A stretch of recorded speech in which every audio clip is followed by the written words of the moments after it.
Bueno, familia, ¿cómo estamos? Hoy tenemos con nosotros a Jorge Becerra, es estudiante de criminología. Yo diría que más que estudiante de criminología, es un apasionado de la criminología, divulgador. eh, yo creo que una de las personas en el área de criminología más activa hoy en día en redes sociales. Lo que este chaval está haciendo de contenido, de entusiasmo, de divulgación, es pocas veces comparable y mucho menos con un estudiante. Así que, Jorge, bienvenido por primera vez al stream. Muchas gracias por la invitación primariamente y ante todo por tus palabras y los elogios que me transmite, que sí es verdad mi amor a la criminología y como estudiante día a día he visto cómo esa pasión ha ido creciendo y bueno, pues desde mi punto de vista intento hacer lo mejor posible lo que puedo hacer, estudiar día a día, investigar y avanzar en esta bella ciencia que es la criminología. Pero que te viene de muy adentro, ¿eh? Porque es bestial lo que estás informando, lo que estás haciendo. Es tu pasión, ¿no? Es tu pasión y Sí, sí. traspasa la pantalla. Hazme caso. Muchas gracias otra vez. Veo que ya están entrando toda la gente. Buena, bienvenido. Veo que hay nuevos seguidores. En fin, gracias. Ya sabéis cómo va esto. Sentarse, nos espera una tarde de domingo, yo creo que muy apasionante con la serie que más está dando que hablar, que más conversación está generando en los últimos tiempos. Yo la verdad es que, en fin, Jorge, series buenas han habido, pero que sea todo de golpe, que todo el mundo esté hablando de ella, que en los colegios es verdaderamente impresionante, ¿no? ¿Qué Sí, pensáis también en el totalmente. chat? Totalmente, y es más pues por la temática que tiene la serie, cómo vincular lo que es un juego a la pura violencia y la criminalidad de sangre, de eliminar a las personas mediante el asesinato o el homicidio cuando fallan el juego y cómo evolucionan psicológicamente y sociológicamente los personajes a lo largo de las distintas pruebas y ver cómo esa personalidad varía dependiendo de las etapas que hagan en el juego, que es una de las partes fundamentales que trataremos posteriormente mediante dos experimentos de psicología social que se podría inferir a los patrones de comportamiento que tienen los personajes a lo largo de las pruebas. Te escucho y ya me estoy poniendo, me estoy emocionando. Okay.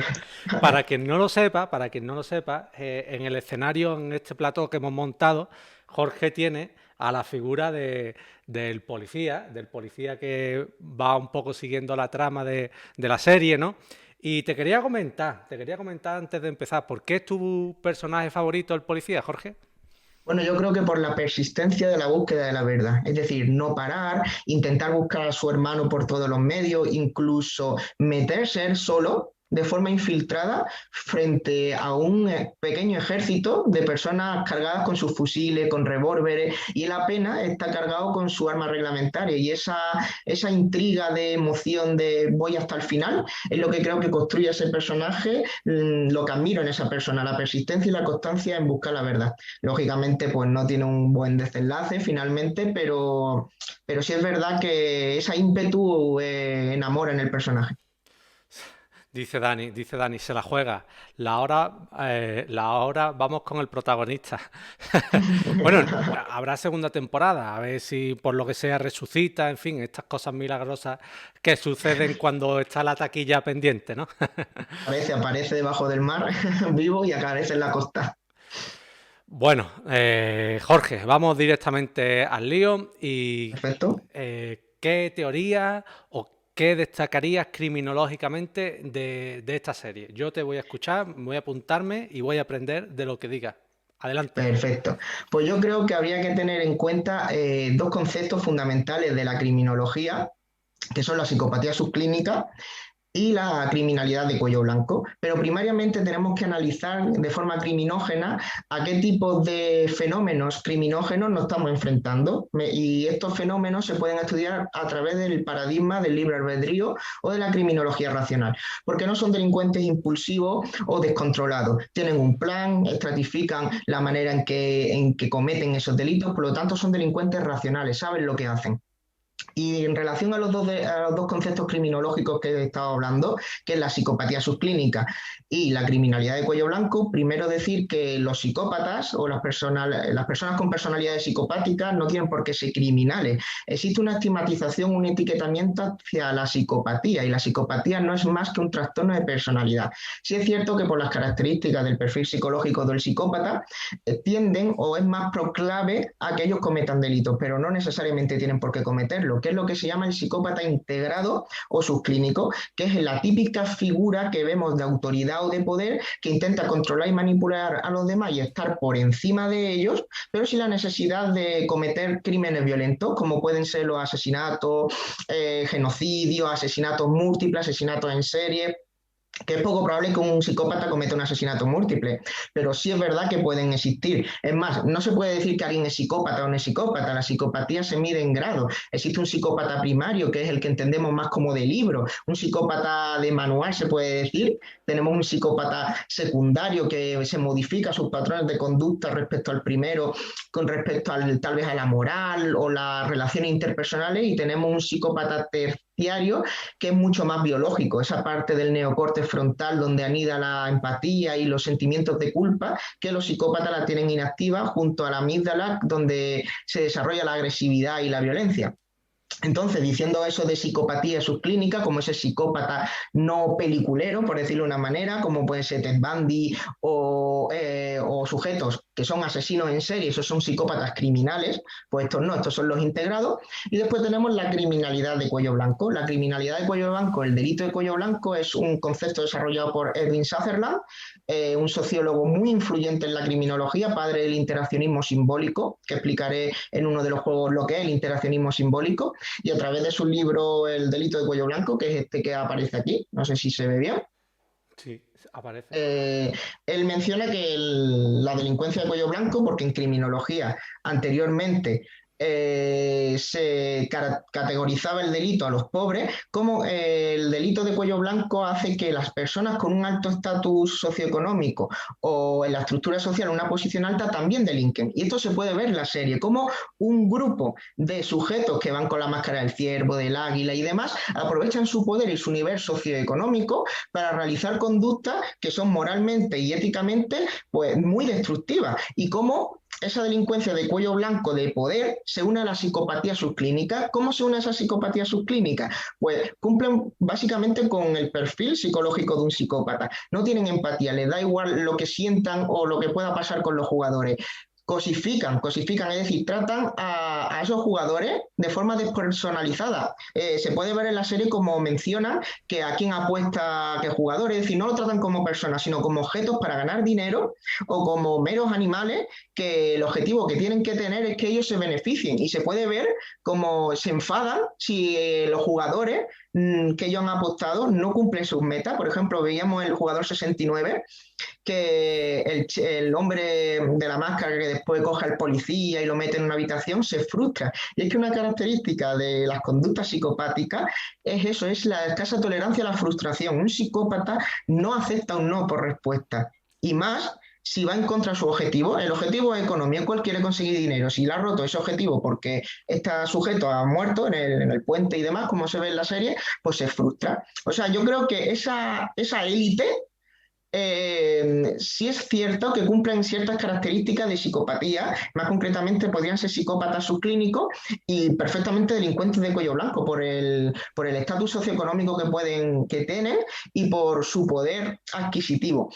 Y tras analizar estos dos factores, sí es verdad, por ejemplo, que podemos ver otro rasgo, no digo que el anciano sea psicópata, ni mucho menos, es más, para diagnosticar la psicopatía se necesita el PCLR de Robert Hart, que es el estudioso de la psicopatía más influyente del mundo. Aquí en España tenemos a Vicente Garrido, por ejemplo, que esa necesidad de estimulación, porque el psicópata, su sistema nervioso central, es distinto al nuestro respecto a la estimulación que necesita conseguir. Un psicópata tiene sus sentimientos, tiene su emoción, sentimientos muy reducidos. Entonces necesita una sobreestimulación para poder llegar a un equilibrio en su psique, se puede decir. ¿Cómo hace el anciano? El anciano lo que hace es ponerse a jugar al juego, porque no le basta con verlo, quiere sentirlo, porque no puede llegar a la sensación que quiere adquirir siendo público. No sé si me explico en esa conjuntura. Entonces sí es muy, muy importante, a mi punto de vista criminológico, estos dos conceptos respecto al contexto de forma criminológica de la serie.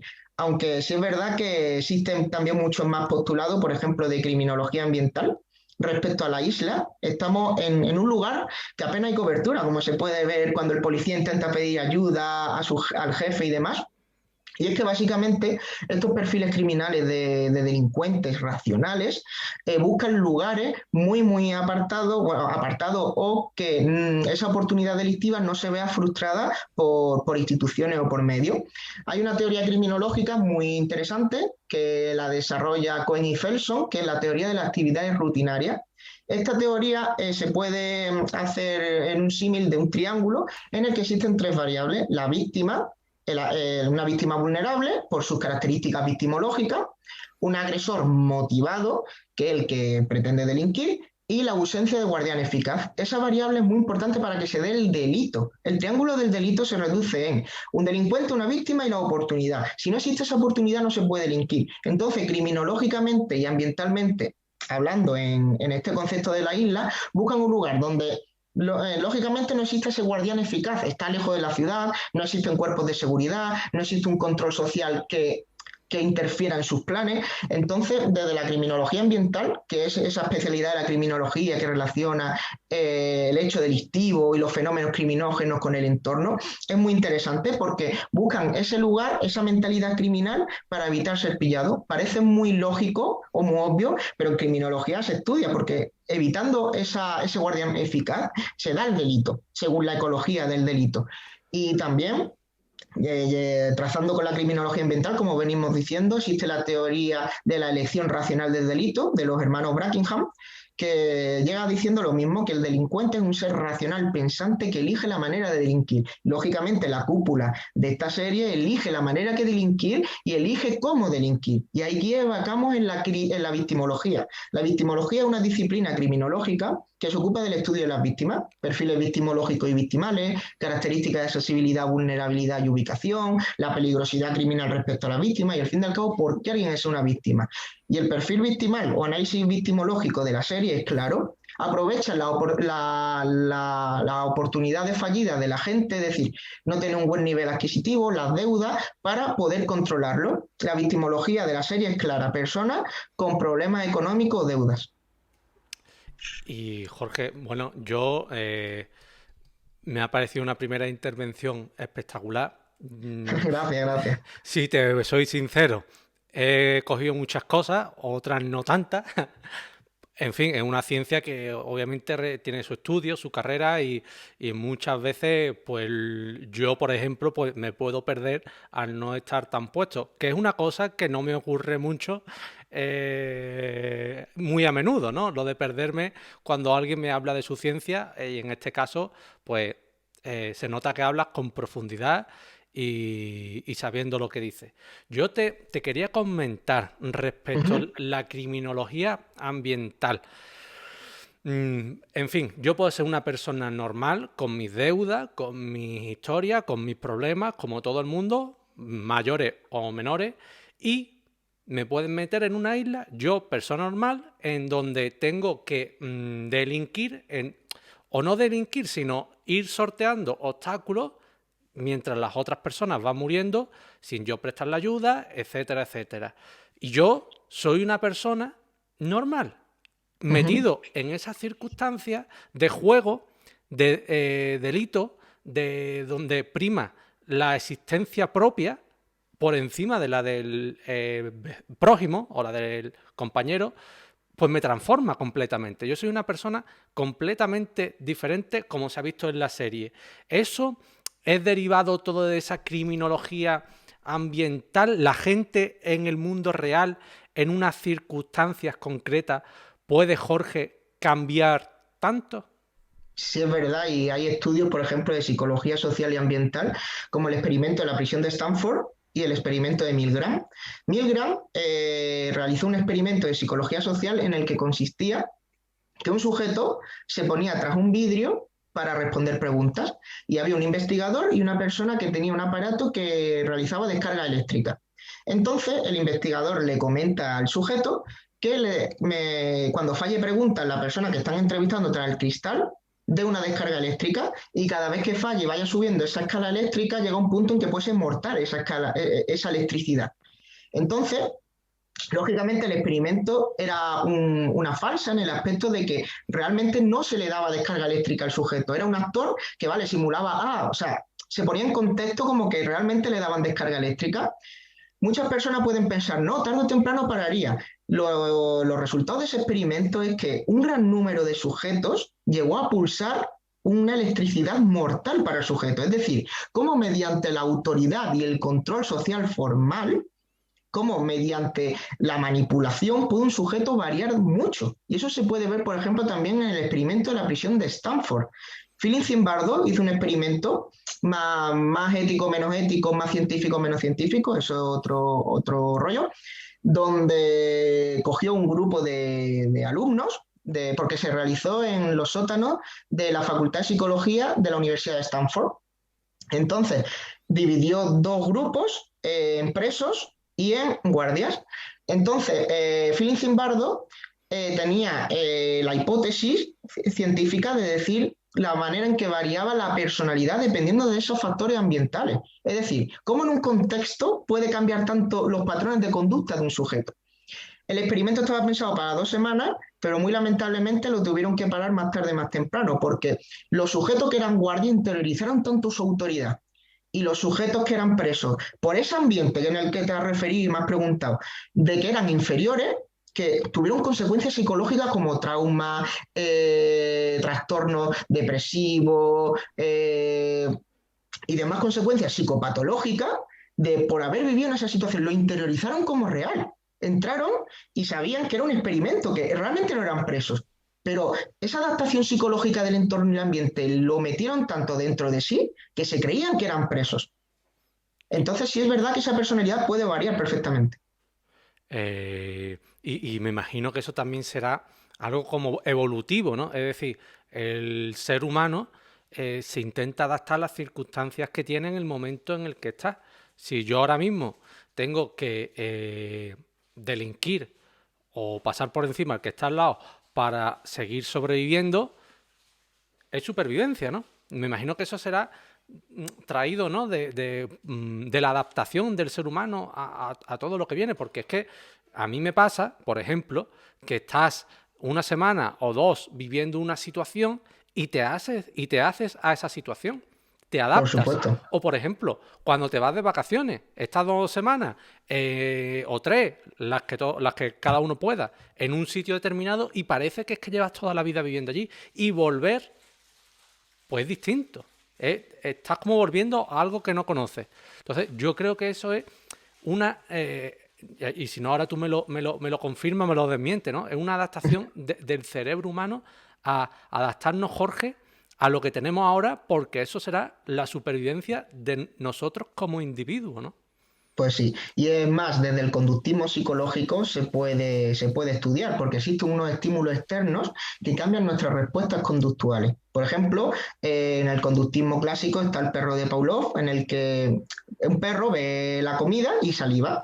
Pero cómo le adaptaron el ambiente, ya no solo a los humanos, sino a seres vivos en general, porque un método de supervivencia, como he hablado, que tras los sonidos de una campana, un estímulo neutro, se convierte en un estímulo condicionado y solo por escuchar la campana el perro saliva. Pues el ser humano, en esa conducta de estímulo-respuesta, funciona igual, pero porque necesitamos adaptarnos al medio. Vivimos en sociedad, somos seres gregarios, tenemos que reunirnos en sociedad. Y si para reunirnos en sociedad tenemos que limitar nuestra personalidad o cambiarla en pro a nuestro beneficio, que es un poco de egoísmo social, lo vamos a causar, pero porque el ser humano se afecta por sus factores exógenos. Porque es normal, porque si no, no podría sobrevivir. No puede existir un ser humano único que empiece a andar y no se relacione con los demás, porque la estructura social, desde la microsociología, del interaccionismo simbólico, mediante la propia sociología urbana, el ser humano se ve influenciado por su ambiente. Es más, la socialización, que es el proceso por el cual el ser humano interioriza la cultura, los principios y demás, es un modelo sociológico, porque adquiere esa información del exterior y lo modula.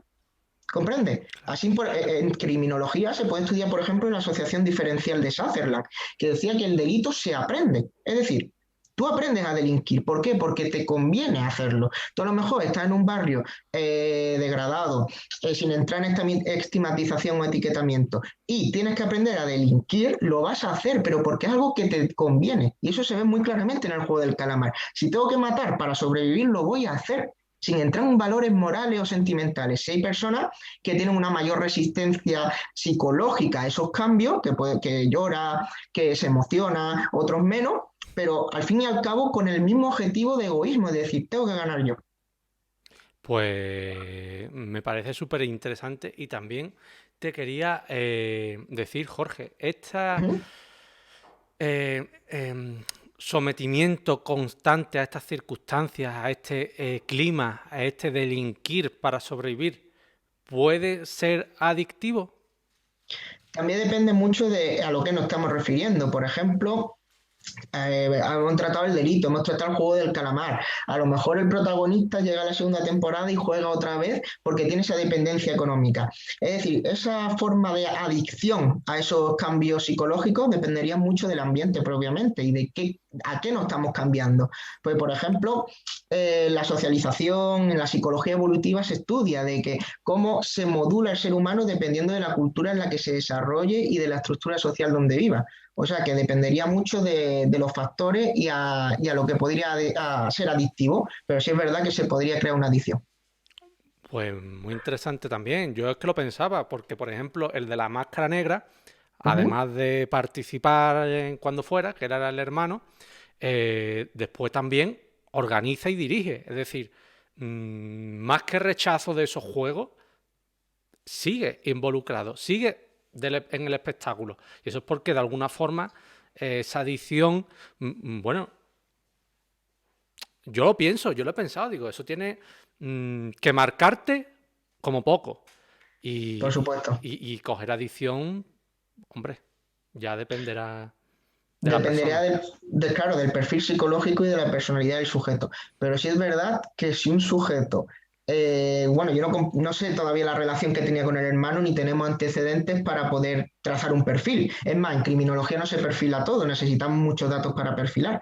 Pero sí es verdad que si tiene esa sangre fría a nuestra concepción moral de disparar frente al hermano y matarlo, sí es cierto que ha existido un cambio psicológico en el sujeto.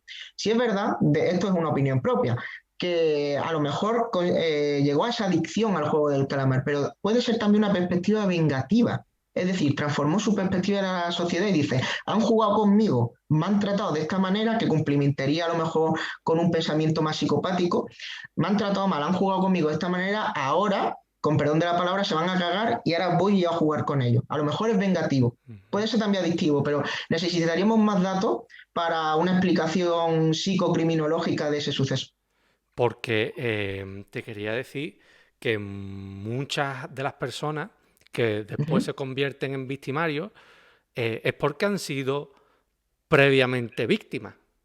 Por supuesto, tiene un nombre que no está muy desarrollado que se llama victimología inversa. Solo podemos ver, por ejemplo, en los asesinos múltiples escolares, los school and shooters, que son víctimas de bullying, reciben acoso escolar, interiorizan esa situación de odio, desarrollan ese enfado hacia la sociedad, que un día cogen un fusil, una escopeta o el arma que sea y se lían a tiros con el que se ha metido con él. Es decir, cuando han sido víctimas, ahora se pone en una situación de victimario o de agresor.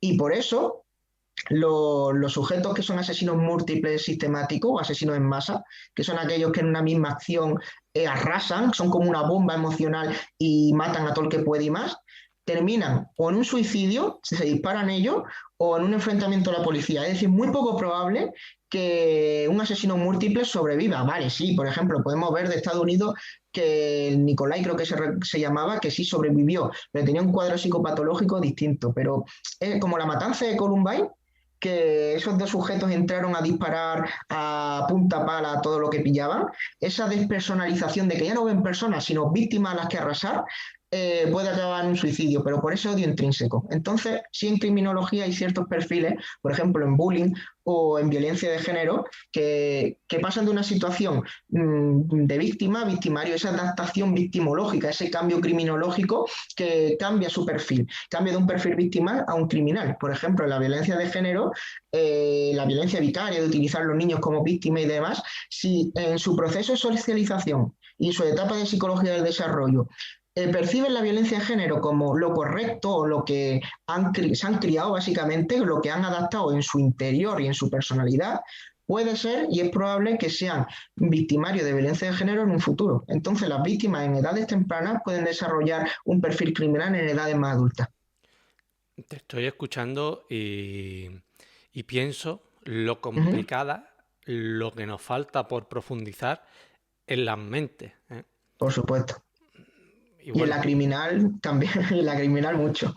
bueno, es que tú lo decías, ¿no? La delincuencia de cuello blanco, pero no Uh es que -huh. sea delincuencia a lo mejor como el que defrauda una cantidad de dinero o roba o algún delito económico, sino que es disfrutar, no matando ya, que a lo mejor también, pero disfrutar viendo cómo los otros se matan, Jorge, y hay gente que verdaderamente disfruta viendo como otros, en fin, Sí. se matan.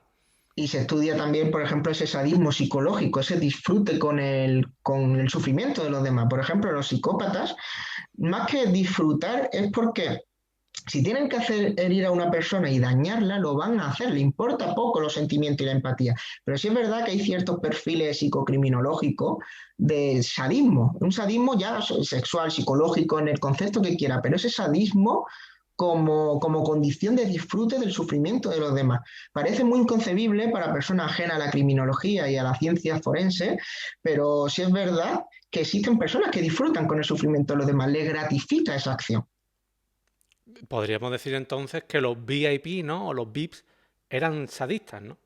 Eran sádicos Sádicos. perfectamente y, hombre, es que diagnosticar la psicopatía primero, no soy psicólogo clínico, pero sí es verdad que a mi punto de vista, tras la serie, cumplen con las características de un psicópata. El perfil del psicópata se caracteriza por la no empatía, la escasa tolerancia a la frustración, ese egocéntrico y megalomanía, es decir, tengo dinero, puedo hacer contigo lo que quieras. Tú para mí eres un objeto y tienes que ganar dinero para mí.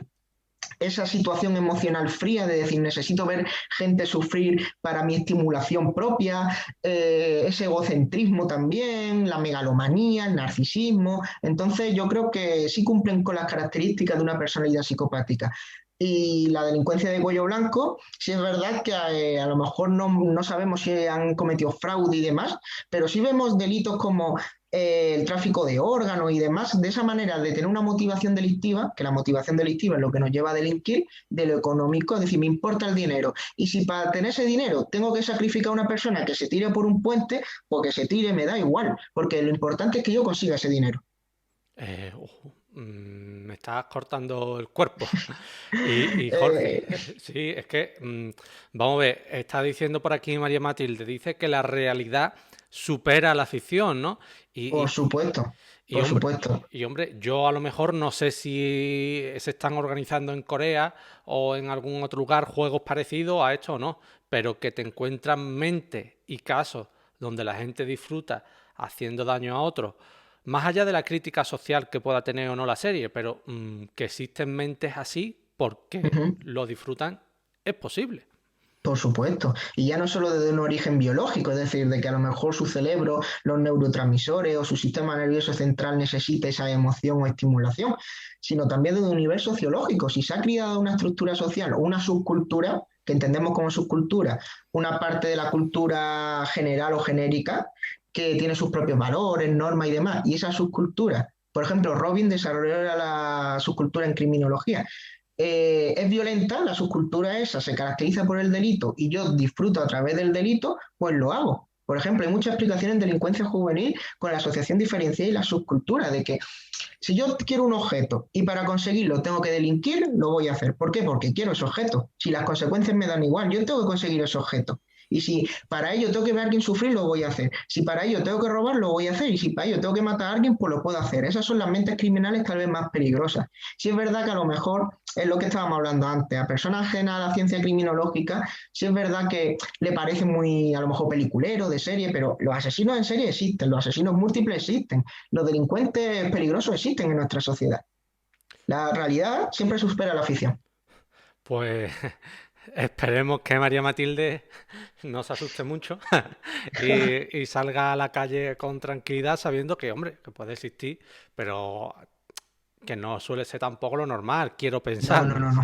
No, no, ni mucho menos. Es más, España es uno de los países más seguros de la Unión Europea y en criminología no se estudia únicamente la realidad delictiva, sino la percepción social. Hay gente que tiene la inseguridad del delito, pero no se tiene por qué corroborar a la realidad delictiva. Por ejemplo, hace poco vi la tasa de criminalidad de Ronda, que la tasa de criminalidad son los delitos que se dan en un lugar y un espacio en concreto. Se suelen medir trimestralmente en el portal de la información de la criminalidad del Ministerio del Interior. Ronda no tenía una mayoría delictiva peligrosa. Sí es verdad que existen hurtos, carterismo, pero ese carterismo es una delincuencia estacional, es decir, suceden en ciertas épocas del año. Pero no puedo decir que la criminalidad violenta no existe porque sería una mentira, es una realidad criminológica, pero sí es cierto que tampoco hay que tener ese miedo al delito de inseguridad propia, decir, uy, voy a salir a la calle y me van a hacer algo. No, no, no. Pues me alegra saberlo y a los que se están sumando, pues bienvenidos, que estoy viendo que comentáis mucho. Yo voy a aprovechar para hacerte una pregunta que no era de lo que teníamos programado, pero me ha No te surgido preocupes. Sí, sí, hablando sí. contigo. Y también invito a todo el público que está, que si quieren que se haga alguna pregunta sobre el juego del calamar, pero para que se responda desde el ámbito criminológico, porque también Claro. se animen a hacerla, ¿vale? No si te gustó la serie o no. Quizás eso lo hablaremos después si hay tiempo, ¿no? Pero para alguna pregunta que se analice desde el punto de vista criminológico. Entonces, la que yo te quiero preguntar, buena Fátima, encantado. Eh, la que yo me gustaría preguntarte, Jorge, vamos a ver. En el juego de las canicas, el Ujú, protagonista engaña a su contrincante, al viejo, que finalmente resultó ser el que organizó el juego, lo engaña para pasar él, ¿no? ujú, Sabiendo que con ello el viejo iba a morir, ¿no? Y después, en el puente, cuando el amigo del protagonista, que finalmente es malo, ujú, empuja al que iba adelante para pasar él, porque se acababa el tiempo, es decir, lo mata para pasar él, ujú. eh, pues bueno, el protagonista tiene dos actuaciones que sí, que podríamos entender como muy coincidentes, ¿no? Sin embargo, en una, que es la que beneficia a él, la de engañar al viejo, que va a morir, no le encuentra él ningún reparo en hacerla, pero sin embargo, cuando el amigo empuja al que estaba delante de él y que cae en el puente, pues sí se lo reprocha al amigo y se lo reprocha vehementemente, que hay que ver que la has empujado y demás, pero él, en el juego anterior, igualmente engañó al viejo para pasar él. Es decir, para mí son, hombre, no son la misma actuación, ¿no? Pero como el protagonista se lo recrimina al amigo Ujú. cuando también él se ha beneficiado, ¿no? Pero bueno, eso ya que tema aparte, ¿no? Pero Ya. ¿cómo puede ser esa mente que a lo que hace el amigo le encuentre un reproche cuando realmente, Jorge, es su actuación muy coincidente con la que él tuvo en el juego antes? Pues bueno, básicamente porque la autopercepción que tenemos es distinta a la que se tiene en la sociedad. Es decir, nosotros, con nuestras características de comportamiento y demás, tendemos a extrapolar nuestro comportamiento de los demás. Es decir, nosotros pensamos que la gente se tiene que comportar como nosotros creemos. Pero sí es verdad que en el juego de las canicas, cuando abandona al viejo, le cuesta. No es, por ejemplo, con la misma facilidad, entre comillas, que lo utiliza su amigo el intelectual, que sí tiene la fama y demás, que sería interesante hacer una pequeña intervención microsociológica y criminológica del sujeto ahora después, que básicamente es eso, de que nuestra autopercepción no es la misma que reprochamos de la sociedad. Por ejemplo, por los sentimientos de culpa, de empatía. Si yo a lo mejor, eso se ve, por ejemplo, a los niños pequeños, ¿no? Que tira un jarrón y el jarrón dice, ¿quién así? Dice, no, ha sido mi hermano. Es mucho más difícil reconocer nuestros propios errores por el egocentrismo y el egoísmo social intrínseco del ser humano que el de los demás. Por eso, ese choque de decir, vamos a ver, si en el primer caso ha dejado tirado al anciano y ha dejado que se muera y demás, pero después se lo reprocha a su amigo, sí es verdad que también una situación diferente, pero se basa en eso, en decir que lo que hago yo puede que esté bien, puede que esté mal, pero no está tan mal como lo que hace el otro y lo que hace el otro está muy mal. Es decir, esa autoconcepción mía y la concepción de los demás. Pero sí es verdad que existe ahí la diferencia de que con el anciano no tuvo otra opción, es decir, o moría él o moría el anciano y es que no había por dónde atajar. Pero sí es verdad que en el sujeto que veíamos que controlaba de los vidrios y sabía cuál era templado y cuál no, y el amigo lo empujó, ahí se lo reprocha yo creo también porque sí existe la posibilidad de acertar. Es decir, con el anciano sabía que tenía que morir sí o sí, pero el del vidrio podía acertar, existía una pequeña posibilidad de sobrevivir. Y no le dejó pensar al del vidrio el amigo del protagonista y por lo tanto eso se lo recriminó. Pero la base es esa, es decir, no pienso igual yo a como pienso que se tienen que comportar los demás. Ujú. Pues muy interesante y eso es una de las cosas que yo más veo no solamente en temas de delitos criminológicos, sino en el día a día, ¿no? Que una persona no valora lo mismo lo suyo propio que lo de los demás. Véase temas económicos, véase temas de esfuerzo, véase temas de sacrificio. No se valora igual lo mismo, lo propio, que lo ajeno, ¿no? Y eso sí que es verdad que es tristemente y va me ha gustado como lo has dicho, ¿no? Egoísmo social intrínseco, ¿no? O algo Sí. así has dicho. Me ha gustado mucho el término. Me ha dejado... me lo La apunto, me lo verdad, apunto. la verdad que es pura psicología social o sociológica. Fíjate, por lo menos en la universidad, sin ir más lejos, de decir, tienen que hacer un examen. ¿Quién ha aprobado? No, he aprobado yo. ¿Cómo salió el examen? Es que hemos suspendido. O sea, para lo malo sí cogemos a la sociedad, pero para lo bueno soy yo. Yo, ese egoísmo social de decir, el ejemplo, he sacado un 10, bueno, que lo he sacado yo, he sacado un 4, bueno, que hemos suspendido, esa culpa es muy difícil de asimilarla, pero no tiene por qué haber una normalidad psicológica, pero es propiamente de la naturaleza de la psique humana. Ujú. Pues muy interesante y muchas gracias por las explicaciones. Ya me van quedando muchas cositas más claras. Nada, nada, un placer. Bueno, el siguiente punto, Jorge, Ujú. era analizar, ¿no? En cada juego lo que se destacaría un poco más, ¿no? El análisis criminológico que se puede extraer de cada juego. Y bueno, yo no sé si tú tendrías una cosita antes preparada, antes de entrar en ese punto, o vamos directamente ya a lo que se destacaría de cada juego. Creo que habría que entender al personaje, bueno, entender, analizar el personaje del chico intelectual que lo tiene todo ganado y que es un triunfador Ah, a través de la microsociología.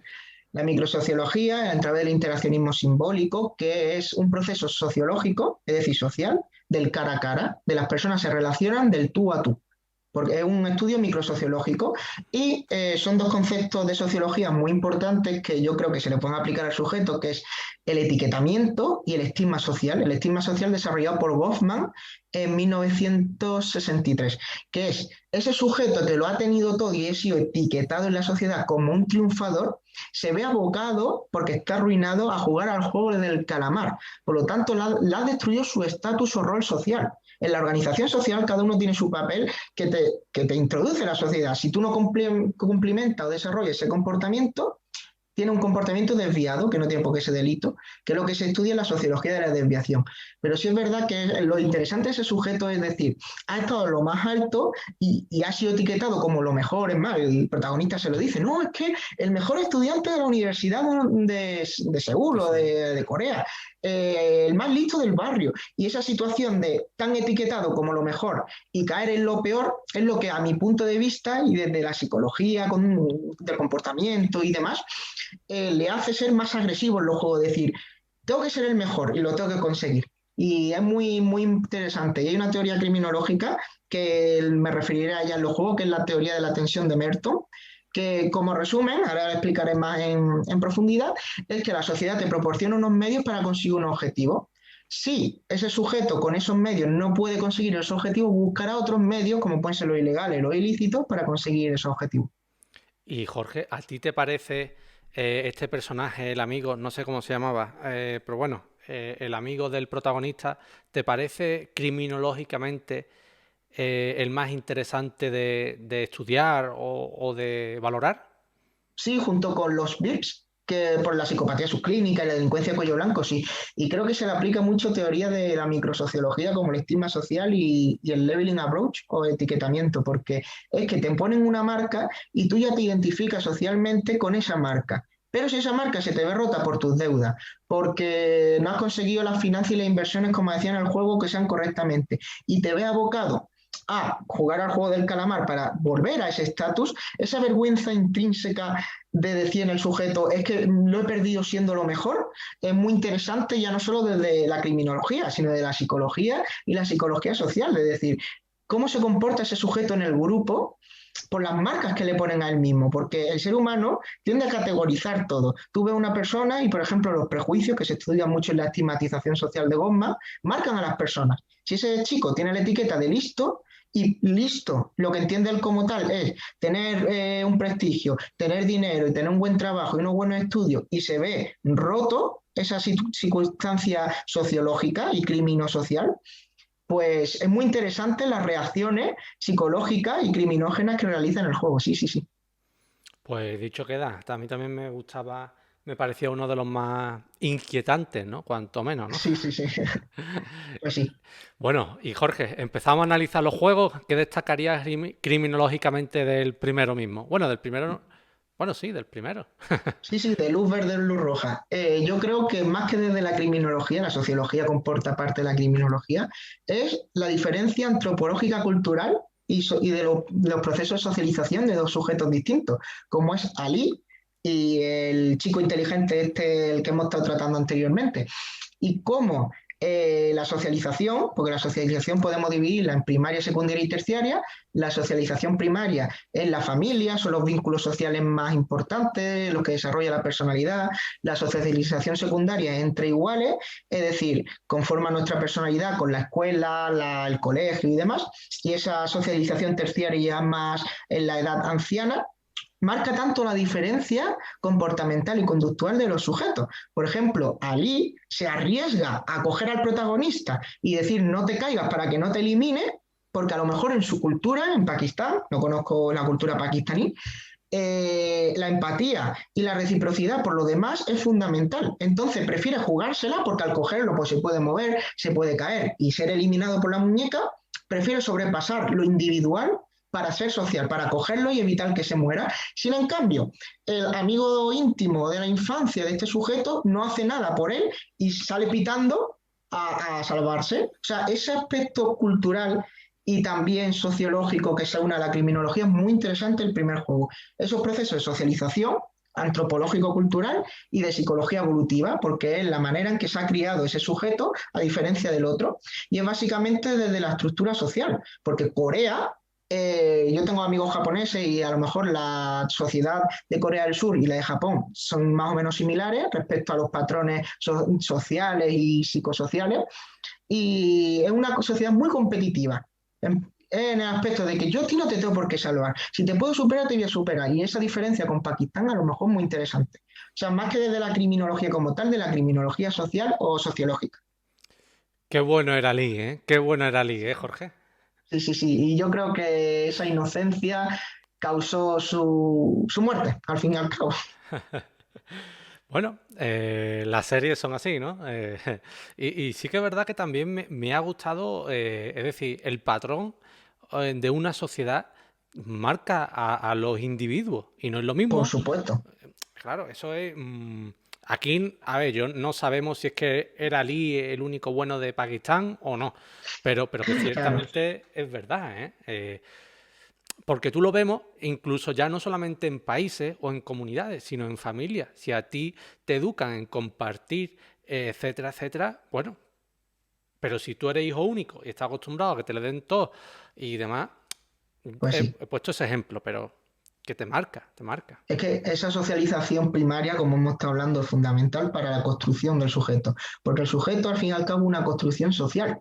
A ti la sociedad te marca y tú te comportas como se comporta la sociedad. Si no, te etiquetan o te estigmatizan, que son los conceptos que es para que se vea que más o menos todo se relaciona con lo que estamos interviniendo.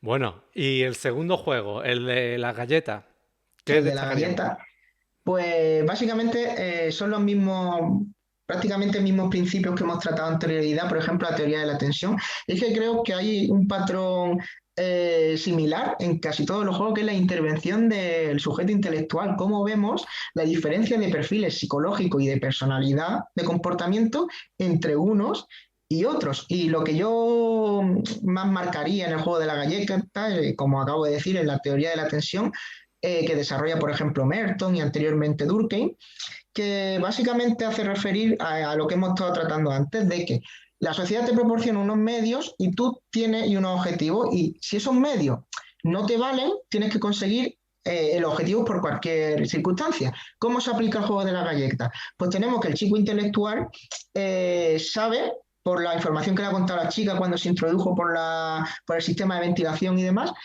cómo es el juego, de que hay galletas y cada figura, y cómo conociéndolo, teniendo esos medios de conocimiento. Su objetivo es ganar, tiene los medios de conocimiento, lo aplica solo a su favor, de decir, bueno, en vez de ir todos al triángulo, que era la figura más fácil de recortar, cada uno nos distinguimos sabiéndolo él. Entonces, lógicamente, él cogió la más fácil porque lo conocía, decía el triángulo, y cada uno pues ya lo cogió al azar como decidió. Y esto se une a la teoría de Merton por el perfil de innovación. Es decir, Merton ponía ciertos perfiles como el conformista, el ritualista, el de rebelión, pero el que habría que marcar criminológicamente y desde la desviación y en la sociología del conflicto es el perfil de la innovación, que es conseguir las metas pero por otro objetivo. Si para conseguir esas metas yo tengo que engañar a mi amigo del alma y tengo que decir que cada uno haga lo suyo, sabiendo yo las consecuencias que tiene, lo voy a hacer porque es mi objetivo. Mi objetivo es ganar y si se muere el de al lado, pues me da igual. Es duro, ¿eh? Porque eh, aquí ya no estábamos en una fase tardía de los juegos ni nada. A él no le hubiera costado, en fin, que son todos rivales, ¿no? Pero al amigo, hombre, en un futuro podría ser rival directo, como finalmente lo fue, ¿no? Pero cuando él está al principio, hombre, no compartí esa información. A ver, que sí, que en cuanta más gente muera, pues... Pero vemos que después hay como una especie también, para no ponerlo tan a malas, como hay una Uh especie de -huh. alegría cuando lo ves entrando que estaba salvado también el amigo, como casi la lío no contándoselo. Y sin embargo se ha salvado. Estoy... No, no sé si eso es arrepentimiento o cómo se puede valorar. Dime que era un poquito bueno. Dime que era un poquito bueno, Jorge. Bueno, sí es verdad, si yo marcaría algo bueno el personaje, es que al final pues ya se la juega por su amigo. Es decir, en el juego final del calamar, que hay el defensor y el atacante, pues lógicamente se suicida para que gane su amigo y le dice que cuide a la madre. Eso sería lo bueno que yo marcaría del protagonista, porque sí es cierto que en el juego de la galleta, básicamente se alegra, pero yo estoy casi seguro, o sea, por propia probabilidad, pero tampoco puedo poner la mano en el fuego, de que si su amigo fuera muerto, tampoco fuera a llorar por él, decir, pues bueno, vale, pues sí, ha sobrevivido, ay, qué bien, ha muerto, pues bueno, vale. O sea, estoy casi seguro que esa sería su reacción, que lógicamente es un guión de una serie, es decir, el guionista puede hacer lo que quiera con el personaje, pero creo que sí tendría lógica y razón y racionalidad esa respuesta de conducta si muriera el amigo en el juego de la galleta. Pues dicho queda, dicho queda. Y bueno, después en el juego de... Después creo que va el de la soga, ¿no? El de El de tirar, la ¿no? cuerda, El de la sí. cuerda. Hombre, de ese ya es más complicado extraer alguna análisis criminológico, pero yo sé que tú lo has extraído y demás, y además interesante, ¿no? Bueno, sí, volvemos a teorías ecológicas de la criminología como de la subcultura, la interacción social, el etiquetamiento, el estigma de...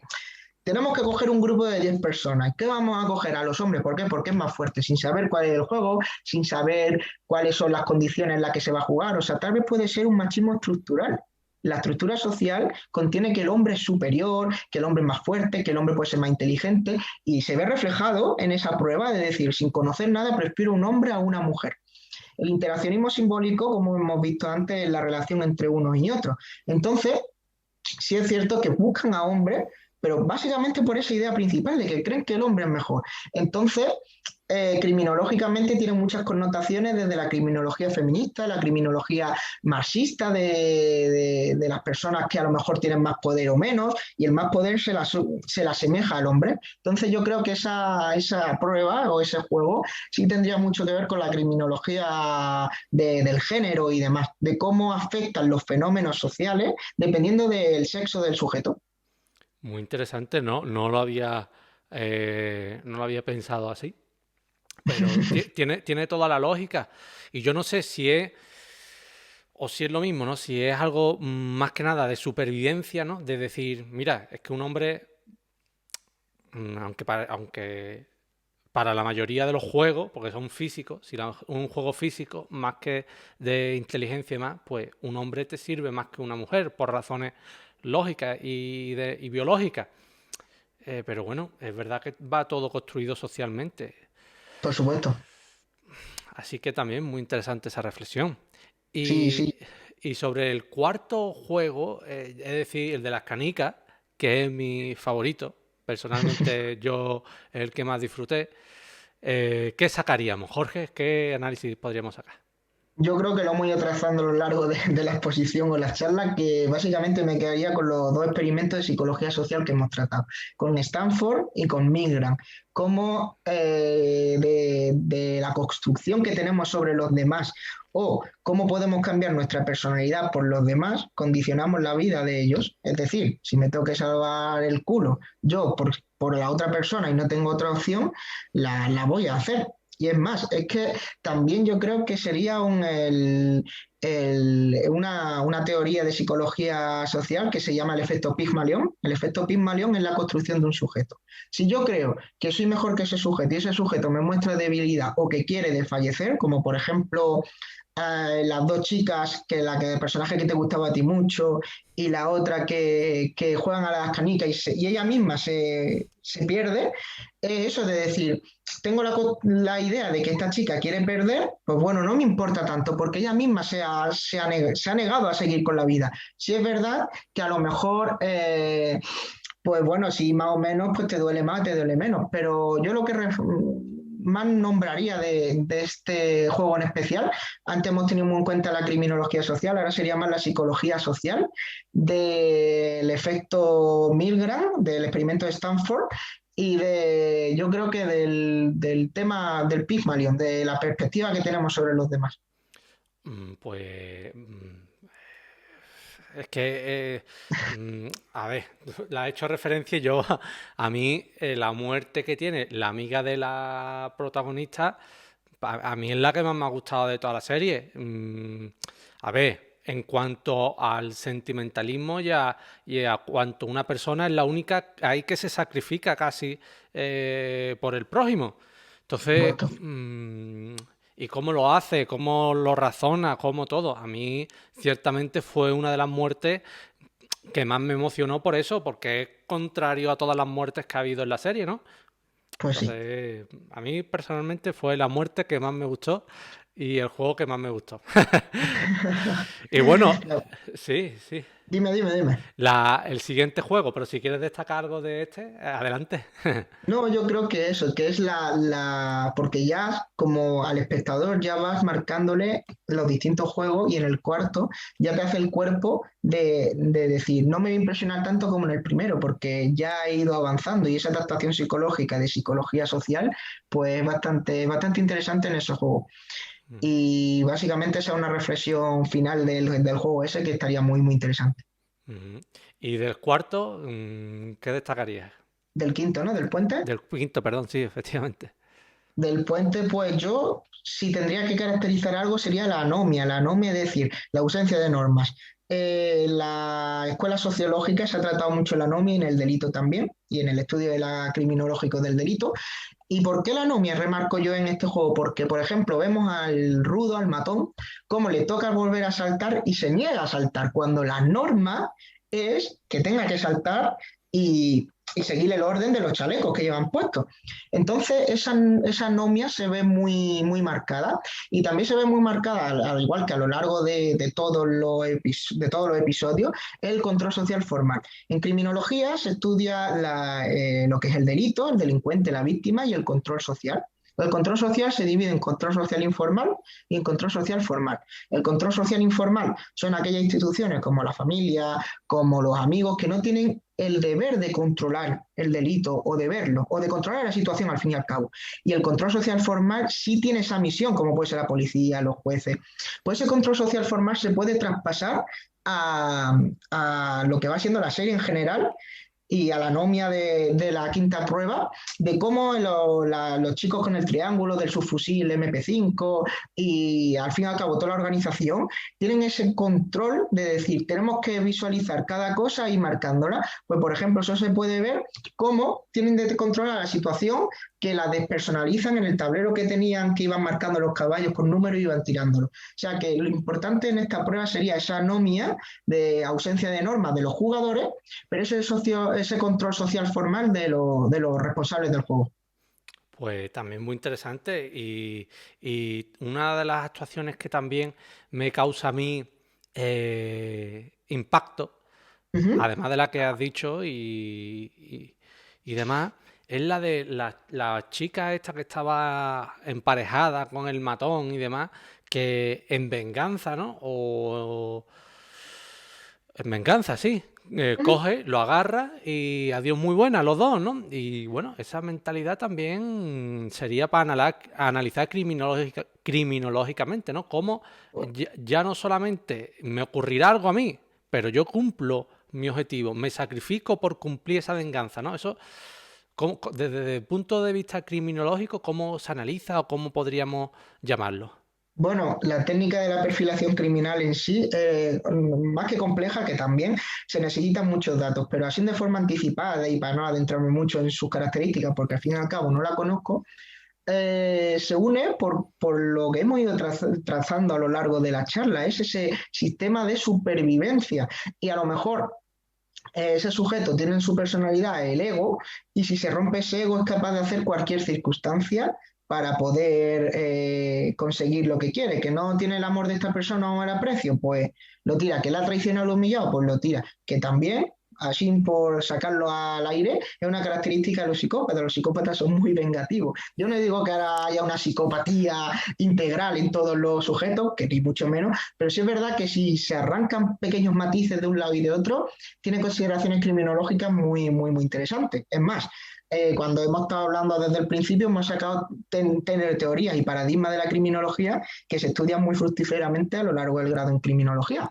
La delincuencia de cuello blanco, la criminalidad de cuello blanco, psicopatía subclínica o el psicópata integrado, la criminología ambiental con las actividades rutinarias de Connie Felson y la elección racional, las teorías mertonianas, teoría de la tensión, el control social formal e informal, la anomia, o sea, hay conceptos criminológicos muy interesantes de desarrollar.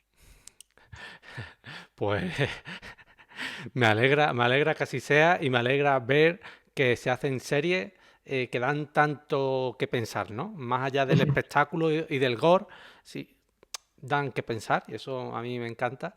Y bueno, el último juego, yo no sé si ya se podrá decir más de lo que hemos dicho, pero vamos a intentarlo.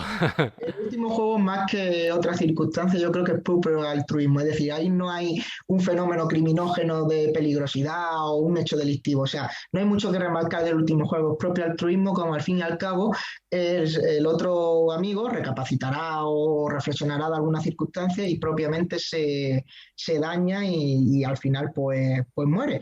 Pero sí es verdad que bueno, que no hay mucho que remarcar del juego, sino que es propiamente el desenlace feliz, se puede decir, de decir, mi amigo del alma, que parecía que era el más egoísta o megalómano del lugar, es el que al final se mata por alguien que socialmente y estructuralmente no tiene estudios, no ha tenido una vida buena y demás, como ese sujeto que ha tenido ese estatus tan alto se mata por el otro sujeto. Y yo creo que es de muy, muy, muy buen cierre porque a lo mejor al espectador le causa un rechazo a ese personaje, como me lo causó a mí hasta el último episodio, que digo, pues ha tenido un cierre muy bueno, se la ha jugado por su amigo. O sea, que ha estado muy, muy, muy, muy bien. A mí, bueno, una especie de redimirse, ¿no? O de redención, ¿no? Propia. Claro, sí, sí, sí. Yo no digo que el sujeto sea malo o bueno como concepto social que tenemos de lo que es bueno y lo que es malo, pero sí es verdad que está muy interesante. Pero es más, para sacar cualquier conclusión criminológica, psicológica, se tendría que tratar mucho a ese sujeto desde el trato hacia él, las interacciones con los demás, su conducta y comportamiento, pero alguna conclusión se puede sacar sobre la criminología.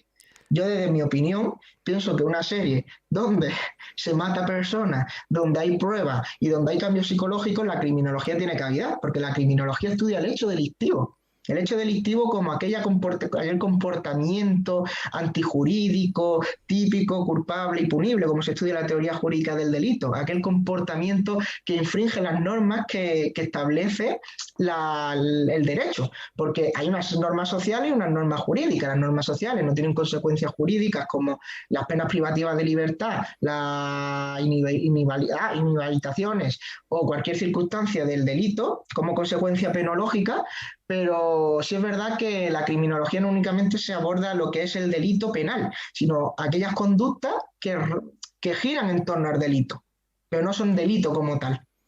O sea que es muy, muy interesante, porque abarca no únicamente el delito, sino otros comportamientos sociales que a lo mejor se desvían un poco de la norma social, pero no son delitos. Y en una serie donde sacan un revólver o un subfusil MP5 y pegan 4 tiros y se quedan tan anchos, yo digo que la criminología tiene cabida. Y hay que hablar de ello y hay que hacer directo hablando de la serie esta. Puede ser, puede ser. Jorge, yo me alegro mucho de todo el análisis que has hecho, de todas las cosas que hemos extraído, de lo que yo y me imagino que el chat también hemos aprendido. Fantástico, y me alegro mucho de haberte tenido aquí hoy. Sí te diría que como al principio Dani, un compañero también que es detective, abogado penalista y demás, lo comentaba, ¿no? Las enseñanzas que podemos extraer, no solo ya desde el punto de vista criminológico, sino desde el punto de vista también humano, social, en Por fin. supuesto. ¿Con qué aspectos, Jorge, te quedarías tú o con qué enseñanza te quedarías tú del juego del calamar? Con el aprovechamiento de la desigualdad de los demás. Cómo hay sujetos que se aprovechan de las debilidades o de las penas que tienen los demás para satisfacerse a ellos mismos. Lo tienes claro, ¿no? Sí, sí. Yo es que como estudiante de criminología, pues suelo relacionar mucho la criminología con los fenómenos que suceden alrededor y vi como ese estatus de poder y demás lo relacioné claramente con Sutherland y con la delincuencia de cuello blanco y cómo las personas se aprovechan de los demás por ellos mismos. Es más, yo en sociología, cuando estudiaba sociología en la carrera, en los primeros cursos, el apego y la reciprocidad no es más que un egoísmo social. La gente se reúne en sociedad porque le interesa, porque la suma de la totalidad es más que las partes. Por lo tanto, yo necesito un objetivo y relacionándome lo puedo conseguir no porque la otra persona me interese, sino porque uniéndome a él lo puedo conseguir. Pues muy interesante y gracias a Lufas también por la donación. Yo te soy sincero. Ah, por aquí, por aquí en el chat Jorge han dicho y el capullo del número uno que tienes que decir sobre él. Algunos les destempló el cuerpo el número uno, ¿eh?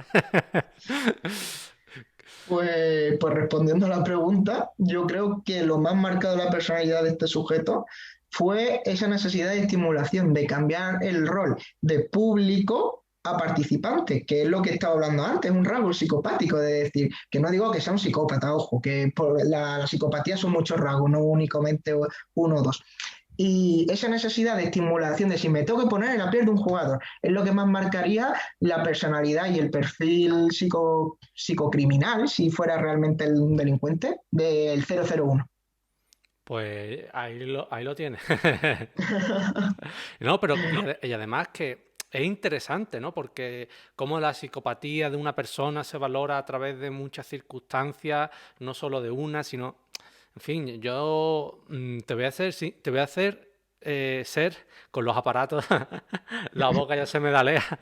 Yo te voy a ser totalmente sincero, ¿eh? Yo es una de las directos, uno de los directos en los que más he aprendido y es uno de las veces que sobre criminología más he podido aprender, ¿eh? Y te, Muchas gracias. Todo un halago, ¿eh?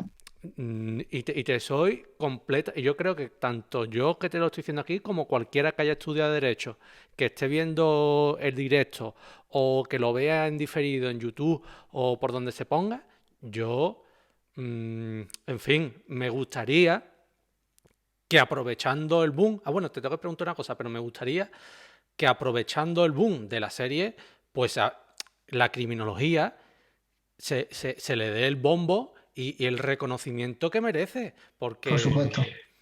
claro, es que si después me encuentro en un chat, no es que vaya a hablar criminológicamente de una serie, pues coño, es que hay que hablar. Entonces, Hay una frase muy buena de una doctora en Derecho que es criminóloga, que trabaja como profesor en la Universidad Francisco Vitoria de Madrid, que dice, habiendo delitos, tiene que existir el criminólogo. Y en la serie, lógicamente, existen multitud de delitos, entonces necesita el criminólogo. Partiendo de esa idea, es necesario. Y también tiene mucho fundamento de derecho penal lo que he ido trazando a lo largo de la exposición, por ejemplo, la psicopatía. La psicopatía no es característica de inimputabilidad de los artículos 20 y 21 del Código Penal, porque un psicópata sabe lo que hace. El psicópata no está bajo un trastorno transitorio de personalidad o está nublada su capacidad evolutiva. Actúa con dolo, sabe lo que está haciendo. Y a mi punto de vista, otra opinión personal, puede venir otra persona y revalidarla, no creo que la psicopatía, además el Tribunal Supremo se pronunció que no era causa de inimputabilidad, no está en el DMS-5, que el DMS-5 es un manual de trastornos mentales, porque si se marcara, yo creo que la jurisprudencia tendría que aceptar la psicopatía como inimputable, pero un psicópata es un imputable. Por eso creo que psicopatológicamente no se estudia en profundidad el psicópata. Existe un trastorno que es el trastorno antisocial de la personalidad, que es que posiblemente más se asemeja al psicópata, pero no son sinónimos, el TAP y la psicopatía. Pero es muy interesante también abordar la criminología desde el derecho penal, porque el derecho penal y la criminología son hermanos prácticamente. y tanto, muchas de las cosas están diciendo por aquí. Qué impresionante, Jorge. Yo creo que has causado muy buena impresión. Muchas gracias a todos y todas. Eh, yo, yo te lo soy sincero y ha sido una de las veces que más he aprendido, que más interesante ha estado. Y te quería preguntar porque también hay mucho revuelo con ello, ¿no? Sobre que los niños que están en los colegios vean esta serie. Tú, como criminólogo, como estudiante de criminología, ¿qué puedes decir? ¿Esta serie han de verse, esta serie la deben ver los niños? ¿O los padres tienen que quitársela? ¿O es un aprendizaje? Vale, pues apoyándome en la criminología, los estudiantes de criminología y criminólogos diferenciamos entre factores de riesgo y factores de protección. Los factores de riesgo aumentan la probabilidad de delinquir, los factores de protección la reducen. Puede ser que la serie, en ciertas condiciones ecológicas, como que el chico interioriza las armas como lo bueno, como lo bonito, pueda ser un factor de riesgo, pero hay otros sujetos en los que puede ser un factor de protección. Yo no digo que un niño tenga que verlo o no la serie. Personalmente yo diría que no, pero es una opinión personal. Pero de la criminología, no por ver la serie va a ser un delincuente o va a crear una masacre. No, no, no. Para llegar a un comportamiento delictivo o antisocial se necesita un cúmulo de factores de riesgo. No por ver una serie te va a convertir en delincuente. Hay muchos estudios de criminología y ciertos efectos internos psicológicos que dicen que cambia la perspectiva y demás, pero ya te digo yo que, por ejemplo, los asesinos múltiples escolares, los school and shooters, que estén aficionados al arma, puede ser un factor de riesgo, pero no es el único, porque tú puedes ser un aficionado a las armas, ve la serie más masacre, pero si no tiene una motivación delictiva, no va a cometer un delito. Pero depende mucho del perfil y de las condiciones ecológicas, como siempre. En criminología, es muy multidisciplinar. No puedes decir, no, es que esto ha causado el delito. El delito o la conducta del comportamiento delictivo no lo causa una cosa, lo causa un cúmulo de cosas. Pues dicho queda, Jorge. Me alegra que pongas los puntos sobre las IE y por aquí también que en el chat dicen que se van a animar a ver la serie por este stream, así que lo habrás hecho bien. Pues esto es un halago, de Cuanto verdad. menos, cuanto menos. Muchas gracias. Bueno, Jorge, yo te dejo para que digas la última intervención que quieras antes de cortar el stream. Yo ya te lo he dicho todo, que encantado, que te auguro un fantástico futuro. Y es más, y estas palabras quedarán grabadas, seguro. Yo te auguro que será uno de los referentes, si no en el mundo, porque quizá en el mundo ya estemos hablando demasiado, pero en España seguro va a ser uno de los referentes criminólogos. Y eso está dicho, está grabado, y yo creo que coincidirán conmigo todo el chat, que de aquí a unos años tenemos Jorge. Y no te olvides cuando sea uno de los renombres de la criminología en España, no te olvides de pasarte por este modesto canal. No, no, tranquilo que me pasaré si consigo eso que dices, que es muy motivador y te lo agradezco mucho y bueno, pues poco a poco aprender y seguir creciendo. Pero sí es verdad que como me ha dicho como última reflexión, yo diría que la criminología en nuestra sociedad no está considerada como la importancia que tiene. Por ejemplo, nos tratan como criminalistas, creen que somos el CSI, nosotros no vemos huellas, nosotros no reaccionamos la química forense, no nos dedicamos a poner una bata y encerrarnos en un laboratorio porque no es nuestro trabajo. Nosotros consideramos el delito como un fenómeno social. Creamos política criminal y distintas políticas públicas con el objetivo de la prevención delictiva. Y creo que el criminólogo tiene, o la criminóloga, tiene cavidad en ciertos sectores de la sociedad que hoy día no tienen y otros países anglosajones sí. Por ejemplo, un criminólogo es fundamental en un colegio para el acoso escolar y el bullying, identificación de perfiles victimales y criminales, mediación entre ambas partes, o por ejemplo en los ayuntamientos.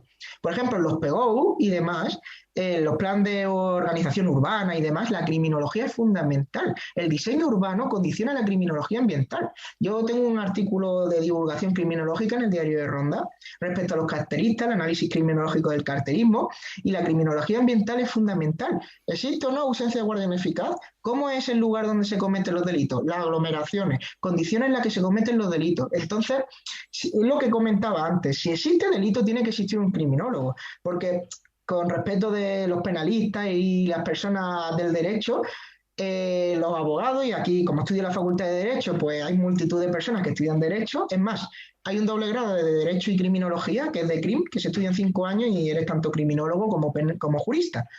El derecho penal categoriza qué conductas son delitos y las penaliza, pero no las explica. O sea, en el Código Penal podemos tener el artículo 139 sobre el delito de asesinato y en el 140 el asesinato con alevosía que tiene la consecuencia jurídica la prisión permanente revisable, ¿vale? Te va a decir, mira, si matas con alevosía a alguien, la consecuencia jurídica puede ser esta.